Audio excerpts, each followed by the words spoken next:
Hello everyone, and welcome to my presentation on intentional and incidental encoding.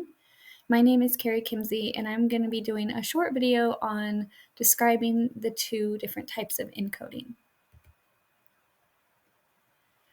So information can be encoded in at least two different ways. First is intentional encoding, which is a conscious rehearsal or study of informations. So, for example, when you prepare for a test, you study the assigned materials so that you can be able to recall that information during the test. So you're intentionally studying for something because you know you will be tested on it later, or you know that you're going to have to recall that information later. That is intentional encoding.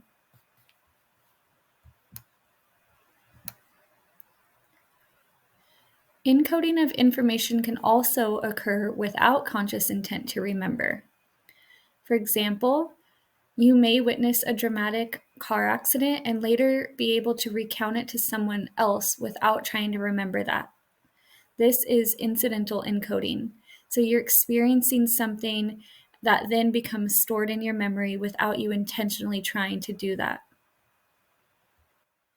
So information is stored incidentally as an unintended result of the processing of the experience. So just a short little recap. There are two types of encoding, incidental versus intentional. Incidental, the person is unaware of that memory that will be stored and tested on later. So most of our day, we are storing and encoding information incidentally.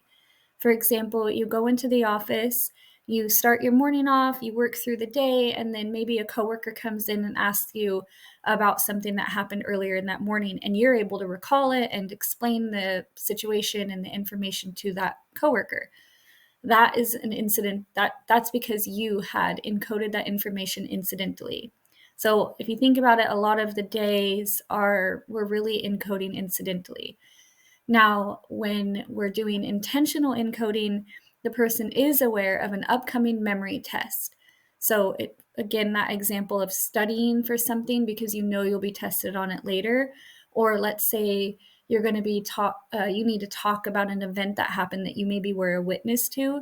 You're going to be intentionally thinking about it, intentionally making sure you got all the details right, and that way you can recall that information when you're tested on it.